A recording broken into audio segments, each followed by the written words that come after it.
কিশোরগঞ্জ যাচ্ছেন প্রধানমন্ত্রী। Family card বিতরণ, বৃক্ষরোপণ, মাছের পোনা অবমুক্ত সহ নানা কর্মসূচি, জেলা জুড়ে উৎসবের আমেজ। রামিসা হত্যা মামলার আপিল ও ডেথ রেফারেন্স শুনানি আজ। বিচারপতি ভীষ্মদেব চক্রবর্তী ও রাসেদুজ্জামানের বেঞ্চে বাদী বিবাদীর সাক্ষ্য। পটুয়াখালীতে সংরক্ষিত বনভূমি ঘিরে অবৈধ দখল বাণিজ্য, স্থানীয় প্রভাবশালী চক্র ও বন বিভাগের কর্মকর্তাদের যোগসাজশ। এবং 6 বছরেও শেষ হয়নি পিরোজপুর পার্ক নির্মাণ কাজ, বিনোদন বঞ্চিত হাজারো শিশু, বরাদ্দ না থাকার অজুহাত কর্তৃপক্ষের।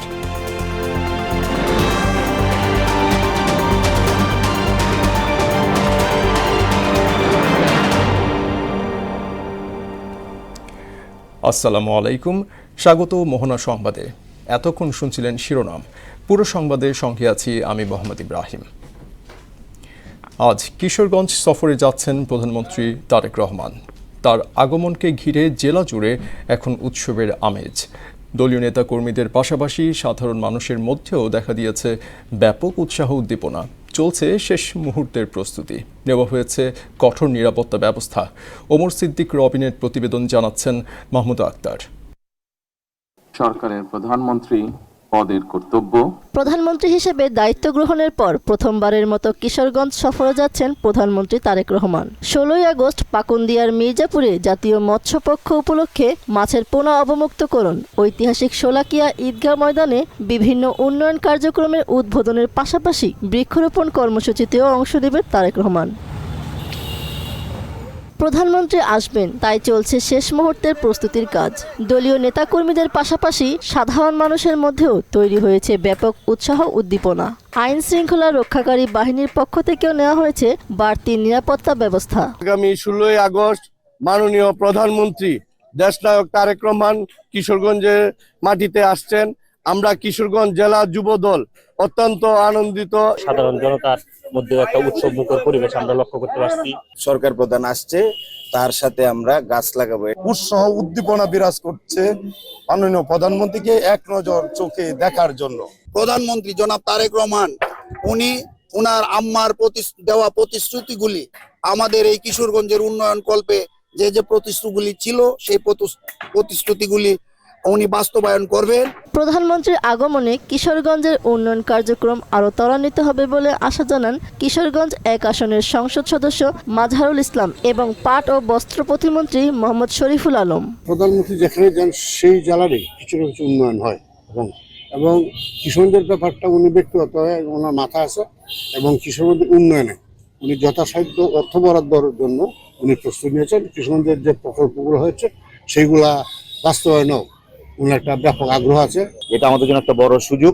মাননীয় প্রধানমন্ত্রী আসছেন, কিশোরগঞ্জ উন্নয়নেও অনেক সহায়ক হবে। আমরা যে বড় বড় প্রকল্প চিন্তা ভাবনা করছি, হাতে নিয়ে দিচ্ছি, ইনশাল্লাহ উনি আসলে এটা আরো ত্বরান্বিত হবে। প্রধানমন্ত্রী তারেক রহমানের সফরে কিশোরগঞ্জের দীর্ঘদিনের বিভিন্ন সমস্যা সমাধানের পাশাপাশি গুরুত্বপূর্ণ উন্নয়ন প্রকল্পগুলো গতি পাবে এমন প্রত্যাশা স্থানীয়দের। মাহমুদা আক্তার, মোহনা সংবাদ। কয়েকদিনের মধ্যেই গ্যাস এবং বিদ্যুৎ সংকট কেটে যাবে বলে আশা জানিয়েছেন প্রধানমন্ত্রী তারেক রহমান। চলমান লোডশেডিংয়ের জন্য দেশবাসীর কাছে দুঃখ প্রকাশ করেন তিনি। সাবেক প্রধানমন্ত্রী বেগম খালেদা জিয়ার জন্মবার্ষিকী উপলক্ষে শনিবার বিকেলে মহাখালীর টিএনটি মাঠে আয়োজিত দোয়া মোনাজাত ও দরিদ্রদের অনুদান প্রদান অনুষ্ঠানে এসব কথা বলেন সরকার প্রধান। বিরোধী দলকে হটকারী রাজনীতি পরিহারের আহ্বান জানিয়ে তিনি বলেন, 3 থেকে 6 মাসের মধ্যে গ্যাস বিদ্যুতের সমাধানে পরিকল্পনা দিতে পারলে সরকার তা গ্রহণ করবে। যেই বিদ্যুতের সমস্যা রয়েছে, যেই গ্যাসের সমস্যা রয়েছে, সেইটি সমাধানের জন্য তারা যদি সরকার থেকে ভালো কোনো পরিকল্পনা নিয়ে আসতে পারে, যে পরিকল্পনা আগামী 3 মাসের মধ্যে, বাদ দেন 3 মাস, আরো 3 মাস আমি তাদেরকে দিলাম, যদি 6 মাসের মধ্যে তারা সমস্যার সমাধান করতে পারে, তাহলে তাদের প্রত্যেকটি পরিকল্পনা আমরা বাস্তবায়ন করব। এই কারিগরি ত্রুটি সারানো হয়েছে, আমি আশা করি ইনশাআল্লাহ আল্লাহর রহমত থাকলে আগামী কয়েকদিনের মধ্যে এই সমস্যা অনেকাংশে, গ্যাসের সমস্যা কমে আসবে। এদিকে শিক্ষকদের মধ্যে এককালীন বকেয়া বিতরণ কার্যক্রমের উদ্বোধন অনুষ্ঠানে প্রধানমন্ত্রী অভিযোগ করে বলেন, ফ্যাসিস্ট সরকার শিক্ষকদের কল্যাণ তহবিল লুটপাট করে দেউলিয়া করে দিয়েছে। শনিবার ওসমানী স্মৃতি মিলনায়তনে আয়োজিত অনুষ্ঠানে তিনি বলেন, এখন থেকে ভোগান্তি ছাড়াই অনলাইনে শিক্ষকদের ভাতা অ্যাকাউন্টে পৌঁছে যাবে। এছাড়া ন্যাশনাল ইনস্টিটিউট অফ নিউরোসায়েন্স ও হাসপাতালের সম্প্রসারিত 500 শয্যা বিশিষ্ট নতুন ভবনের উদ্বোধন শেষে চিকিৎসকদের মানবিক হওয়ার আহ্বান জানান প্রধানমন্ত্রী তারেক রহমান। ফ্যাসিবাদী চক্রের লুটপাটের কারণে অবসরপ্রাপ্ত শিক্ষক শিক্ষিকাগণ 2022 সাল থেকে এই তহবিল হতে কোনো টাকাই পাচ্ছিলেন না। বর্তমান সরকার রাষ্ট্র পরিচালনার দায়িত্বে আসার পর অবসরপ্রাপ্ত শিক্ষক শিক্ষিকাদেরকে অবসরকালীন সুবিধার টাকা দেওয়ার সিদ্ধান্ত গ্রহণ করে। বেগম খালেদা জিয়ার আদর্শ ধারণ করে দেশের স্বাধীনতা সার্বভৌমত্ব অক্ষুণ্ণ রাখার প্রত্যয় ব্যক্ত করলেন বিএনপির সদ্য সাবেক মহাসচিব মির্জা ফখরুল ইসলাম আলমগীর। বেগম জিয়ার 82তম জন্মদিন উপলক্ষে শনিবার সকালে পল্টনে দলের কেন্দ্রীয় কার্যালয়ে দোয়া ও মোনাজাত অনুষ্ঠানে তিনি কথা বলেন। এ সময় দলের জ্যেষ্ঠ নেতারা আপসহীন নেত্রীর স্মৃতিচারণ করেন।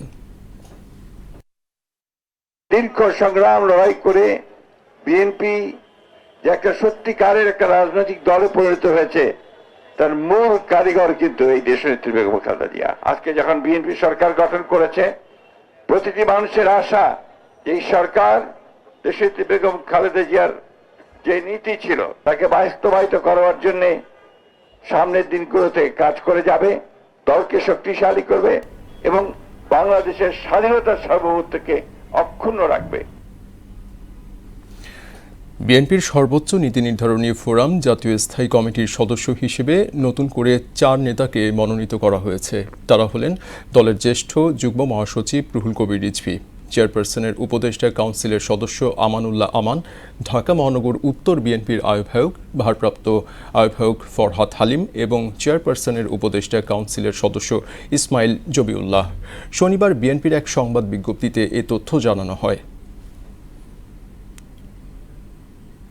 4 সপ্তাহ পার হলেও দেশ জুড়ে কাটেনি তীব্র গ্যাস সংকট। রাজধানীর অধিকাংশ ফিলিং স্টেশন বন্ধ, খোলাগুলোতেও ঘন্টার পর ঘন্টা দাঁড়িয়ে মিলছে না সিএনজি। এর সরাসরি প্রভাব পড়েছে পরিবহন চালকদের রুটি রুজিতে। অন্যদিকে বাসা বাড়িতে চুলা না জ্বালায় চরম ভোগান্তিতে পড়েছেন নগরবাসী। 4 ঘন্টা 5 ঘন্টা সিরিয়াল দিয়ে থাকি বৈশা, আবার অনেক পাম্পে সিএনজি এলাও গ্যাস দেয় না। অলরেডি 20-30 হাজার টাকা সুদ আইন না খাওয়া হয়ে গেছে। এরপর কি চলবো? সরকার যদি আমাকে না চায় তাহলে আমরা চলার মতো কোনো কায়দা নাই। সরকারের কাছে আবেদন জানাই আমাদের এই সমস্যা সমাধান করে দেব। ফ্যাসিস্ট আমলে দেশের 98% গ্যাসের নিয়ন্ত্রণ বিশেষ দেশের হাতে তুলে দেওয়া হয়েছিল বলে অভিযোগ করেছেন চিফ হুইপ নুরুল ইসলাম মনি। শনিবার বিকেলে জাতীয় প্রেস ক্লাবে জাতীয়তাবাদী সাংস্কৃতিক দলের উদ্যোগে জুলাই গণ অভ্যুত্থানের 2 বছর পূর্তি উপলক্ষে আয়োজিত আলোচনা সভায় তিনি বলেন, বিগত সরকার দেশের 30 লাখ কোটি টাকা পাচার করেছে, যা দেশের 7টি বাজেটের সমান। বিভিন্ন সংকট মোকাবিলায় প্রধানমন্ত্রী তারেক রহমান নিরলসভাবে কাজ করে যাচ্ছে বলেও উল্লেখ করেন চিফ হুইপ। আমাদের গ্যাসের এই দেশের সেখানে সরকার 98% গ্যাস, একটা গ্যাসের দেশে 100% গ্যাসের 98% গ্যাস একটা দেশে হাতে তুলে দিয়ে দেশ থেকে টাকা 30 লক্ষ কোটি টাকা এখান থেকে চুরি হয়েছে, পালিয়ে নিয়ে চলে গেছে। আমরা 7টা বাজেট দিতে পারতাম, সেই টাকা চুরি করে নিয়ে আমরা সংস্কৃতি করতে চাচ্ছি, যেটা সেটা হলো গণতন্ত্র বিকশিত করতে চাই। স্বাধীনতার পর গণতন্ত্র আমরা মুখ দেখিনি, গণতন্ত্রের জন্য অনেক কথা বলে। অবকাঠামো তৈরি করে গ্যাস সংকট উত্তরণে বছর 2 সময় লাগবে বলে জানিয়েছেন বাণিজ্যমন্ত্রী খন্দকার আব্দুল মুক্তাদির। শনিবার দুপুরে সিলেটে এক কর্মশালা শেষে তিনি কথা জানান। জ্বালানি সংকট মোকাবেলায় চ্যালেঞ্জের কথা উল্লেখ করে মন্ত্রী বলেন, আপৎকালীন সময়ে প্রচলিত ধ্যান ধারণার বাইরে গিয়ে কাজ করছে সরকার। এছাড়া জ্বালানি পরিস্থিতি স্বাভাবিক করতে মালয়েশিয়া থেকে এলএনজি আমদানির চেষ্টা করা হচ্ছে বলেও জানান খন্দকার আব্দুল মুক্তাদির। মূল গ্রিড লাইনে একটা কানেক্টিং পাইপ লাগে, তো সেই পাইপটা আসে সমুদ্রের পানির নিচে দিয়ে, সেটি পড়ার জন্য বছর 2 সময় লাগে। আমি আশা করি চ্যালেঞ্জগুলি আপনাদের সামনে স্পষ্ট। তো এই সমস্যাগুলি মিটিয়ে নতুন এফএসআরইউ ইনস্টল করা, পাইপলাইন সেট করা এবং এটা করার জন্য 2টা বছর সময় দরকার। অভিন্ন ইতিহাস, পারস্পরিক শ্রদ্ধা ও অংশীদারিত্বের সুদৃঢ় ভিত্তির ওপর বাংলাদেশ ও ভারত সম্পর্ক ক্রমেই সমৃদ্ধ হচ্ছে বলে মন্তব্য করেছেন ঢাকায় নিযুক্ত ভারতীয় হাই কমিশনার দীনেশ ত্রিবেদী। দেশটির ৮০তম স্বাধীনতা দিবস উপলক্ষে শনিবার ঢাকাস্থ দূতাবাসে একথা জানান ভারতীয় হাই কমিশনার। বাণিজ্য, যোগাযোগ, নিরাপত্তা ও স্বাস্থ্য খাতে বাংলাদেশের সঙ্গে ভারত অংশীদারিত্ব বাড়াচ্ছে বলেও জানান তিনি। We are advancing our partnership across very vital sectors ranging from trade, connectivity to security and healthcare. We recognize that it is the people-to-people connection rooted in shared aspiration and mutual goodwill. Let us also continue to nurture the exceptional bonds of friendship. দেশে জবাবদিহিমূলক শাসন প্রতিষ্ঠা, সচেতন নাগরিক গঠন এবং গবেষণা ভিত্তিক নীতির দর্শনকে সামনে রেখে জাতীয় স্বার্থে নাগরিক CNI নামের নতুন একটি প্ল্যাটফর্ম আত্মপ্রকাশ করেছে। শনিবার বিকেলে জাতীয় প্রেস ক্লাবে সিম্পোজিয়াম শীর্ষক এক আলোচনা সভার মধ্য দিয়ে সংগঠনটি যাত্রা শুরু করে। এ সময় CNI এর সভাপতি রিটা রহমান, সেক্রেটারি জেনারেল নুরুল হুদা মিলু চৌধুরী সহ রাজনীতিবিদ ও সাবেক সেনা কর্মকর্তারা উপস্থিত ছিলেন। সংগঠন হিসেবে CNI অ্যাক্টিভিস্ট থিঙ্ক ট্যাঙ্কারের কাজ করবে জানিয়ে বক্তারা বলেন তারা কোনো দলীয় স্বার্থের হাতিয়ার হবে না। Citizen for national interest CNI, আমরা এটার একটা বাংলা নামও রেখেছি, জাতীয় স্বার্থে নাগরিক। রিটা রহমানের নেতৃত্বে তার দিক নির্দেশনায় আমরা সকলে এটা চিন্তা করে যে কি করা যায়, আমরা এই ব্যাপারে কিছু করতে পারি কিনা, সেই চিন্তা করে আজকের এই সিটিজেন্স ফর ন্যাশনাল ইন্টারেস্ট ও বৈশ্বিক পরিবেশে নিরাপদ, সার্বভৌম, স্থিতিশীল ও কৌশলগতভাবে সক্ষম। নিরাপত্তা পরিস্থিতির উন্নতি হলে বাংলাদেশের শরণার্থী শিবিরে থাকা প্রায় ৩ লাখ রোহিঙ্গাকে ফিরিয়ে নেওয়ার কথা জানিয়েছে মিয়ানমার সরকার। শনিবার দেশটির পররাষ্ট্র মন্ত্রণালয় এক বিবৃতিতে জানায়, যাচাই বাছাইয়ের পর এসব রোহিঙ্গাকে পশ্চিমাঞ্চলীয় রাখাইন রাজ্যের সাবেক বাসিন্দা হিসেবে শনাক্ত করা হয়েছে। রোহিঙ্গা সংকটের ৯ম বছর পূর্তির সময়ে মিয়ানমারের পক্ষ থেকে এমন বক্তব্য এলো। ২০১৭ সালে দেশটির সামরিক বাহিনীর কঠোর দমনপীড়নের মুখে প্রায় ৭ লাখ রোহিঙ্গা সীমান্ত পেরিয়ে বাংলাদেশে আশ্রয় নেয়। এর আগে বিভিন্ন সময়ে সহিংসতার কারণে আরও কয়েক লাখ রোহিঙ্গা বাংলাদেশে আশ্রয় নেয়।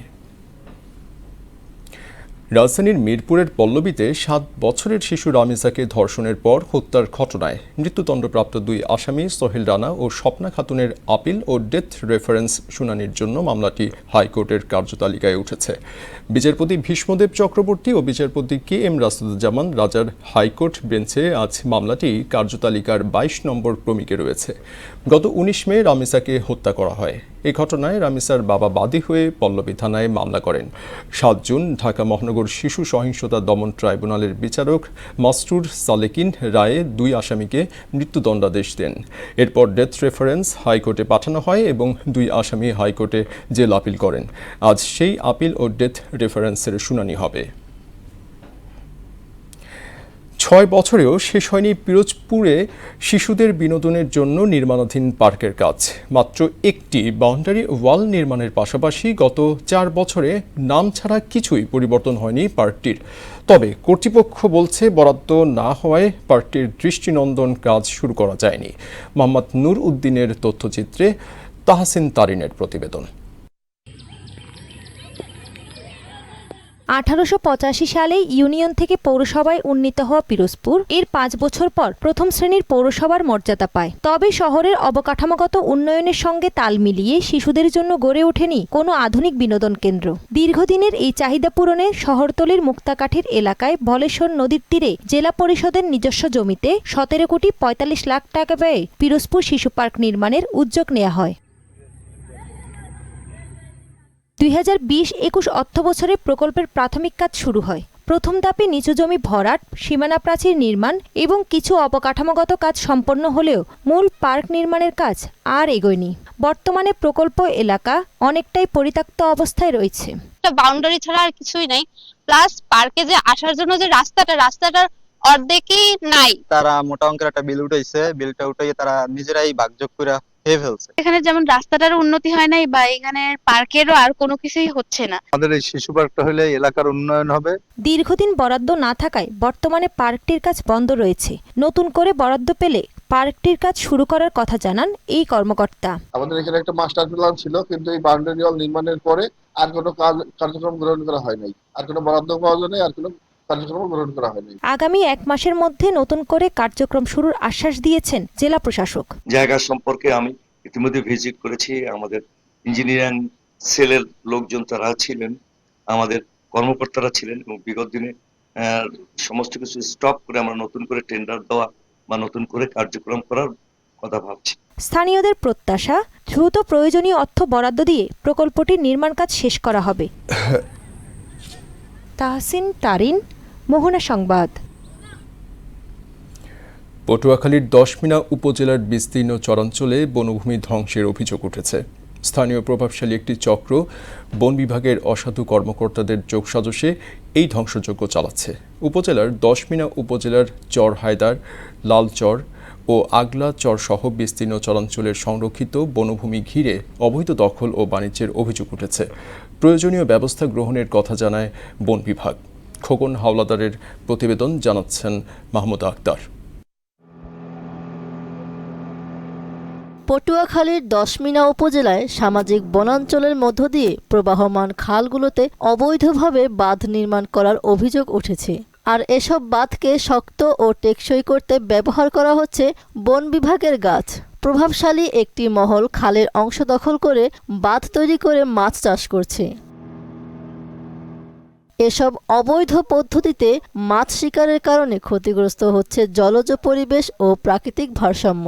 পরিবেশ রক্ষা ও সরকারি বনভূমি সংরক্ষণে দ্রুত তদন্ত করে প্রয়োজনীয় ব্যবস্থা নেওয়ার দাবি জানিয়েছেন এলাকাবাসী। অসৎ কিছু চাকরিজীবী বন বিভাগের, যারা অর্থের বিনিময়ে এলাকার কিছু দালাল টুইট করে দালালের চক্রের মাধ্যমে এই সরকারি খালগুলি বাদ দেয়, বাদ দিয়ে তাদের মাধ্যমে বছরে কোটি কোটি টাকার হাতিয়ে নেয়। বাগান কাটিয়া এই মাটি কাটিয়া হেরা দিতে আছে, বাদ দিতে আছে। এটি সম্পূর্ণ নেশাদারি করে বিটো বিচারের মাধ্যমে। একটা মহিষে 2000 কোটি টাকা দেওয়া লাগে, এবং শতে শতে মানুষের থেকে লক্ষ লক্ষ টাকা বছর হাতিয়ে নিতে আছে। বিটু বিচার হাসান উনি এই সরকারি গাছ কাটায়া ওই ঝাইল দেওয়ায় এখান থেকে টাকা নেয়। তদন্ত সাপেক্ষে প্রয়োজনীয় ব্যবস্থা গ্রহণ করা হবে বলে জানায় বন বিভাগ। স্থানীয় লোকজন অনেক সময় মাছের কিছু ডালপালা কেটে অনেক সময় করে, তারপরে এটা যেহেতু আপনাদের মাধ্যমে আমরা পাচ্ছি, আমরা অভিযোগ পাচ্ছি, এই জিনিসটা আমরা তদন্তের মাধ্যমে যদি কেউ এর দোষী সাব্যস্ত হয় তাকে আমরা আইনে নেব, তার বিরুদ্ধে আমরা বিভাগীয়ভাবে ব্যবস্থা নেব। 10মিনার চরাঞ্চলে বন রক্ষার দায়িত্বে থাকা সংস্থার বিরুদ্ধেই উঠেছে নানা অভিযোগ। এখন দেখার বিষয় তদন্তের মাধ্যমে এসব অভিযোগের সত্যতা কতটা উঠে আসে এবং বন রক্ষায় কী পদক্ষেপ নেয় সংশ্লিষ্ট। মাহমুদ আক্তার, মোহনা সংবাদ। গেল 24 ঘন্টায় হামে 8 শিশুর মৃত্যু হয়েছে। এ সময় উপসর্গ নিয়ে আক্রান্ত হয়েছে 798 শিশু। বিকেলে স্বাস্থ্য অধিদপ্তরের হালনাগাদ প্রতিবেদনে এ তথ্য নিশ্চিত করা হয়। এ নিয়ে 15 মার্চ থেকে এখন পর্যন্ত সারা দেশে এ রোগের উপসর্গ নিয়ে মৃত্যু হয়েছে মোট 803 শিশুর। আর নিশ্চিত হামে 99 শিশু প্রাণ হারিয়েছে। অর্থাৎ হাম ও হামের উপসর্গ নিয়ে এই সময়ে মোট 902 শিশু মারা গেছে। এদিকে ডেঙ্গুতে নতুন করে 2 জনের মৃত্যু হয়েছে। এ রোগে আক্রান্ত হয়ে নতুন করে 730 জন হাসপাতালে ভর্তি হয়েছে। এতে চলতি বছর মশাবাহিত রোগটিতে মোট প্রাণহানি দাঁড়িয়েছে 67 জনে। শিগগিরই মোবাইল ফোন কিনতে দেশের সব ব্যাংক কিস্তি সুবিধা দেবে বলে জানিয়েছেন প্রধানমন্ত্রীর তথ্য প্রযুক্তি উপদেষ্টা রেহান আসিফ আসাদ। শনিবার রাজধানীর একটি হোটেলে আয়োজিত গোলটেবিল বৈঠকে তিনি এ কথা জানান। এ সময় তিনি আরও বলেন, সিম ট্যাক্স প্রত্যাহারের সুবিধা গ্রাহকরা কতটুকু পাচ্ছেন তার জবাব টেলিকম অপারেটরদেরই দিতে হবে। আর স্পেকট্রামের দাম নির্ধারণে এখন থেকে বৈজ্ঞানিক গবেষণাকে ভিত্তি হিসেবে নেওয়া হবে বলে জানান টিবিআরসির chairman. Exactly what Reliance is doing, and we can do probably 5,500 থেকে 6,000 টাকার মধ্যে আমরা এটা করতে পারবো। We need a little bit help from Bangladesh Bank to Bangladesh ব্যাংকের আপনার ইলেকট্রনিক্সে ইএমআই যে একটা প্রোডাক্টে দেয় সেখানে মোবাইল ফোন এতদিন ছিল না। I do not know why, but I say that we need your help. যদি বাংলাদেশ ব্যাংক ইএমআই অ্যালাউ করে তাহলে বাণিজ্যিক ব্যাংকগুলো would be more helpful. Chandpur শহরের প্রাণকেন্দ্র স্বর্ণখোলা বাস স্ট্যান্ড এলাকায় গড়ে উঠেছে পৌরসভার ময়লা আবর্জনা ফেলার প্রধান ভাগাড়। প্রতিদিন শহরের বিভিন্ন এলাকা থেকে এখানে আনা হচ্ছে বর্জ্য। এতে পচা দুর্গন্ধ আর মাঝে মধ্যে বর্জ্য পোড়ানোর ধোঁয়ায় অতিষ্ঠ স্থানীয়দের মধ্যে ছড়িয়ে পড়ছে রোগবালাই। জনদুর্ভোগ কমাতে দ্রুত ভাগাড়টি স্থানান্তরের দাবি জানিয়েছেন এলাকাবাসী। চাঁদপুর থেকে মোহাম্মদ ফাহাদের তথ্যচিত্রে মিশাল বিনতে আনোয়ারের ডেস্ক রিপোর্ট। চাঁদপুর পৌরসভার ৯ নম্বর ওয়ার্ডের স্বর্ণখোলা রোডস্থ বাস স্ট্যান্ড এলাকা। শহরের এই গুরুত্বপূর্ণ এলাকায় হয়ে উঠেছে ময়লা ফেলার একমাত্র স্থান।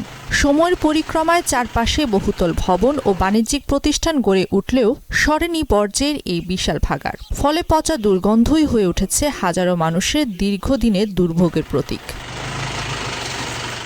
শহরের মধ্যে খোলা ডাম্পিং স্টেশন থাকায় প্রতিদিন দুর্গন্ধ আর উড়ন্ত বর্জ্যের মুখোমুখি হচ্ছেন পথচারী ও বাসিন্দারা। বর্ষাকালে বৃষ্টিতে ময়লা পানি রাস্তায় ছড়িয়ে পড়ে এবং শুকনো মৌসুমে আবর্জনা পোড়ানোর ফলে সৃষ্ট কালো ধোঁয়া শিশু এবং প্রবীণদের স্বাস্থ্যের জন্য মারাত্মক ঝুঁকি তৈরি করছে। বর্ষাকালে তো পুরাই সমস্যা, চলাফেরা একবার কষ্ট করলেই চলে। সেখান দিয়ে চলাফেরা একদমই করা যায় না, আর প্রচুর দুর্গন্ধ। মানুষ শ্বাসরোগের রোগ হয়ে যায়, এনে হাঁটা যায় না, বাচ্চা পোলাপান স্কুলে যাইতে পারে না, নামাজ পড়তে পারে না, নষ্ট হয়ে যায় কাগজপত্র। এমন পরিস্থিতিতে ডাম্পিং স্টেশনটি শহরের বাইরে কোনো নিরাপদ ও পরিবেশ বান্ধব স্থানে সরিয়ে নেওয়ার কথা জানায় পৌর কর্তৃপক্ষ।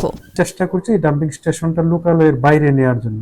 ইতিমধ্যে জেলা প্রশাসক বরাবর একটা আবেদন দিয়েছি যে কোথাও খাস জমি যেখানে লোকালয় নেই আমাদের ব্যবস্থা করে দেওয়ার জন্য। যদি দেয়া হয় তো আমরা খুব দ্রুত এখান থেকে ডাম্পিং স্টেশন নিয়ে সরিয়ে নিব। একটি পরিচ্ছন্ন ও বাসযোগ্য নগরীর স্বার্থে দ্রুত এই বর্জ্য সংকটের টেকসই সমাধান দেখতে চান চাঁদপুরবাসী। মিশাল বিনতে আনোয়ার, মোহনা সংবাদ। দেশের অন্যতম ব্যস্ত নৌরুট ও জনপ্রিয় পর্যটন কেন্দ্র হিসেবে পরিচিত মুন্সিগঞ্জের শিমুলিয়া মামা ঘাট। পদ্মার পাড়ে নির্মল বাতাস, নদীর সৌন্দর্য উপভোগ করতে প্রতিদিনই ছুটে আসে হাজারো মানুষ। তবে পার্কিংয়ের নামে ঘাট এলাকার বিভিন্ন অংশ ও রাস্তা ইজারা দেওয়াকে কেন্দ্র করে তৈরি হচ্ছে নতুন সংকট। কোটি টাকার ইজারা আর প্রভাবশালী চক্রগুলোর দখল প্রতিযোগিতায় পর্যটক কমেছে, ফলে ক্ষতিগ্রস্ত হচ্ছে কেন্দ্রীয় হোটেল ও ক্ষুদ্র ব্যবসায়ীরা। মোহাম্মদ সুজনের তথ্যচিত্রে জানাচ্ছেন ডলি বিনতে মনোয়ার। পদ্মা সেতু চালু হওয়ার পর পর্যটন কেন্দ্রে পরিণত হয়েছিল মুন্সিগঞ্জের মাওয়াঘাট। তবে পার্কিং ইজারার নামে হয়রানির শিকার হচ্ছেন এখানে ঘুরতে আসা পর্যটকরা। মোটরসাইকেল নিয়ে ঘাটের ভেতর প্রবেশ করতেই গুনতে হচ্ছে নির্ধারিত 40 টাকা, আর প্রাইভেট কার নিয়ে প্রবেশ করলে চালককে গুনতে হচ্ছে 80 টাকা। 30 টাকা, পরে 10 টাকা, পরে 40 টাকা করছে, পরে এখন যে 80 টাকা করছে। চাঁদাবাজিটা হালাল করার জন্যই ইজারা দেওয়া হয়েছে এবং ইজারার প্রেক্ষিতেই তো এটা আমাদের কাছ থেকে তো নিচ্ছে। চাঁদা আর হেনস্থার ভয়ে ঘাটে আসা প্রায় বন্ধ করে দিয়েছেন পর্যটকরা, যার সরাসরি প্রভাব পড়েছে স্থানীয় ব্যবসায়। বড় বড় হোটেলগুলোর দৈনিক গড় আয় স্বাভাবিক সময়ের তুলনায় প্রায় 2/3 কমে গেছে। টোটালিটা হয়রানি করা হচ্ছে। আর আমরা যদি ওনাদের সাথে কথা বলতে যাই, তারা আমাদের সাথে বার্গেনিং আসে এবং আমাদের সাথে তারা রাফ বিহেভ করে। এছাড়াও অভিযোগ রয়েছে ঘাটের রেস্তোরাঁ ও হোটেল থেকে প্রতিদিন 2 থেকে 3 হাজার টাকা পর্যন্ত চাঁদা নেওয়া হচ্ছে। শুধু তাই নয়, ফুটপাতে দোকান বসাতে ক্ষুদ্র ব্যবসায়ীরাও অগ্রিম এককালীন টাকা দিচ্ছেন। নিজের এই দোকান উঠাইছি, তো মনে করেন ঘাটি যারা আর কি 40,000 টাকা অ্যাডভান্স, বছর চুক্তি। কাস্টমার আসতে পারতেছে না, পর্যটক আসতে ঝামেলা হচ্ছে, পর্যটক আসতে পারে না। সরকারি রাজস্ব বৃদ্ধির লক্ষ্যে টেন্ডারের মাধ্যমে ঠিকাদার নিয়োগ করা হয়েছে বলে জানায় বন্দর কর্তৃপক্ষ। 30 জুনের রাত 12টার পরে তো আমরা টুলটা পারছি, তো সেই জায়গাতে ওরা মানে অত শুল্কটা ওরা জানে না, সেই হিসাবে আমরা রেট চার্ট ইজারাদার কর্তৃক আমরা দিয়েছি। শিমুলিয়া ঘাট ইজারাদার আলমগীর হোসেনের সাথে যোগাযোগ করা হলে চিকিৎসার জন্য তিনি ঢাকায় রয়েছেন বলে জানান। টোল নিয়ে তৈরি হওয়া জটিলতা সমাধানের চেষ্টা চলছে বলে জানালেন উপজেলা নির্বাহী কর্মকর্তা। হাইওয়ে না, এটা একটা ফিডার রাস্তা, তো সেই ফিডার রাস্তা অনুযায়ী আসলে টোলটা যৌক্তিক কিনা সেটা আমরাও আসলে দেখছি এবং জনস্বার্থে যাতে একটা সুষ্ঠু সমাধান হয় সেই অনুযায়ী আমরা কাজ করছি। মাওয়া ঘাটের সুষ্ঠু ব্যবস্থাপনা নিশ্চিত সহ প্রশাসনের কার্যকর হস্তক্ষেপের দাবি জানিয়েছেন স্থানীয়রা। ডলি বিন্দু মনোয়ারা, মোহনা সংবাদ। এবারে সারা দেশে অনুষ্ঠিত সভা সমাবেশ নিয়ে প্রতিনিধিদের পাঠানো তথ্যচিত্রে ডেস্ক রিপোর্ট। সকলেই জানি পরিষ্কার পরিচ্ছন্নতা আসলে শুধুমাত্র বান্দরবানে বাসস্ট্যান্ড এলাকায় স্টার্ট ফান্ড বাংলাদেশের সহযোগিতায় ওয়ার্ল্ড ভিশন বাংলাদেশ এবং গ্রাম উন্নয়ন সংগঠনের বাস্তবায়নে বান্দরবানে বিভিন্ন ঝিঝির পরিষ্কার পরিচ্ছন্নতা অভিযানের প্রধান অতিথি হিসেবে উপস্থিত ছিলেন বান্দরবান ৩০ নং আসনের সংসদ সদস্য সাচিংপ্রু জেরি। মেঘনা নদী থেকে অবৈধভাবে বালু উত্তোলনের প্রতিবাদে আশুগঞ্জে মশাল মিছিল করা হয়েছে। গাজীপুরের কালিয়াকৈরে উপজেলা চত্বরে ডেঙ্গু সহ অন্যান্য রোগ প্রতিরোধে পরিচ্ছন্নতা অভিযান কার্যক্রম পরিচালনা করা হয়। পবিত্র মাহে রবিউল আওয়াল উপলক্ষে চট্টগ্রামের সীতাকুণ্ডে বর্ণাঢ্য স্বাগত জুলুস অনুষ্ঠিত হয়েছে। নীলফামারীর ডোমারে প্রিপেড মিটার বন্ধের দাবিতে মানববন্ধন করেছেন স্থানীয়রা। সারা দেশের প্রচারণার অংশ হিসেবে বাংলা কিউআর ব্যবহারের জনসচেতনতা বৃদ্ধিতে ব্রাহ্মণবাড়িয়ায় রূপালী ব্যাংকের প্রচারণা কর্মসূচির আয়োজন করা হয়। পঞ্চগড় সদর হাসপাতাল ব্যবস্থাপনা কমিটি ও সকল স্তরের অংশীজনের সঙ্গে মতবিনিময় ও আলোচনা সভা করেছেন পানি সম্পদ প্রতিমন্ত্রী ফরাদ হোসেন আজাদ। সাতক্ষীরা শ্যামনগরে মানুষের জন্য ফাউন্ডেশনের সহযোগিতায় এবং ধ্রুবতারা ইয়ুথ ডেভেলপমেন্ট ফাউন্ডেশনের বাস্তবায়নে তরুণ তরুণীদের নিয়ে 5 দিনব্যাপী বুট ক্যাম্প অনুষ্ঠিত হয়েছে। প্রধানমন্ত্রী তারেক রহমানের ঘোষিত 5 বছরে সারা দেশে 25 কোটি গাছের চারা রোপণের কর্মসূচি বাস্তবায়নে কুষ্টিয়ার কুমারখালীতে বৃক্ষরোপণ কর্মসূচি পালিত হয়েছে। ঝিনাইদহে ব্যবসায়ী বরুণ ঘোষ হত্যা মামলা ভিন্ন খাতে নেওয়ার চেষ্টা, তার জমি বিক্রির পায়তারার প্রতিবাদে সংবাদ সম্মেলন হয়েছে।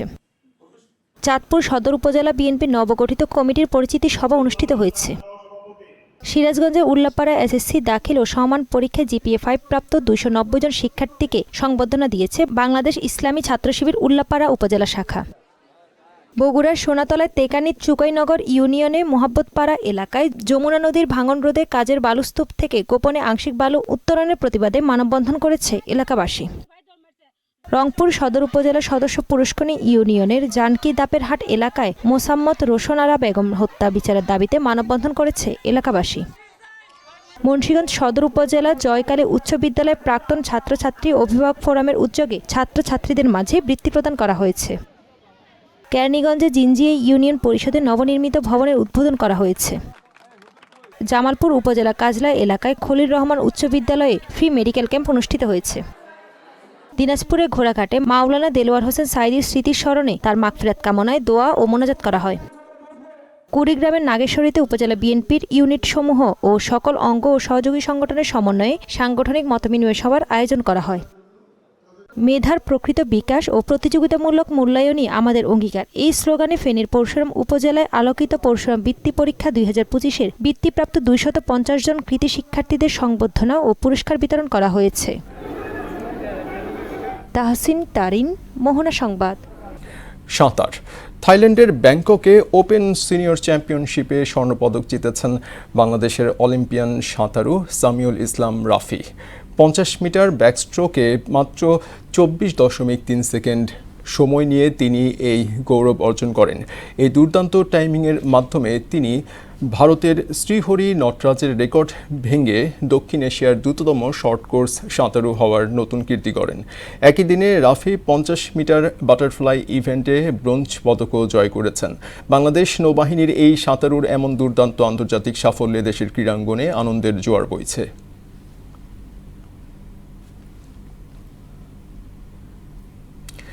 দর্শক, এ পর্যায়ে জানিয়ে দিচ্ছি আজকের সংবাদপত্রের গুরুত্বপূর্ণ শিরোনাম।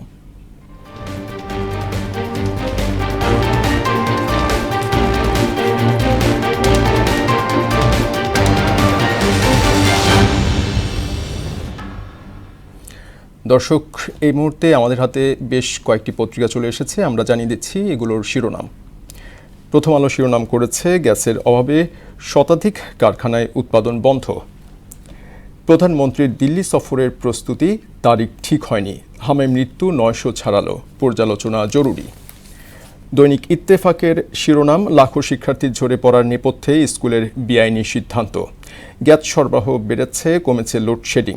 হামে মৃত্যু ছাড়ালো 900, এ পর্যন্ত আক্রান্ত প্রায় 1.5 লাখ।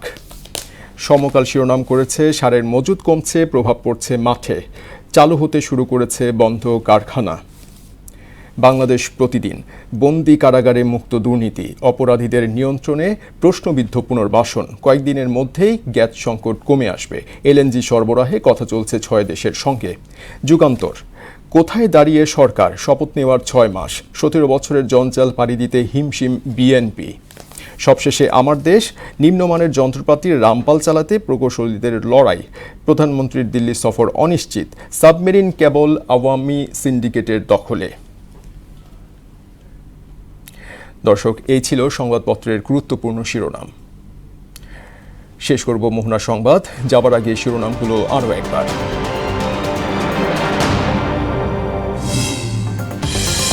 কিশোরগঞ্জ যাচ্ছেন প্রধানমন্ত্রী, ফ্যামিলি কার্ড বিতরণ, বৃক্ষরোপণ, মাছের পোনা অবমুক্ত সহ নানা কর্মসূচি, জেলা জুড়ে উৎসবের আমেজ।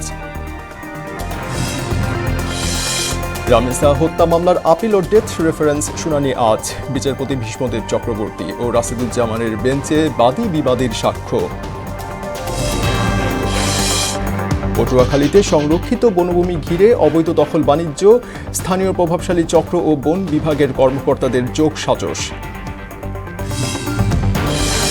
এবং 6 বছরেও শেষ হয়নি পিরোজপুর পার্ক নির্মাণ কাজ, বিনোদন বঞ্চিত হাজারো শিশু, বরাদ্দ না থাকার অজুহাত কর্তৃপক্ষের।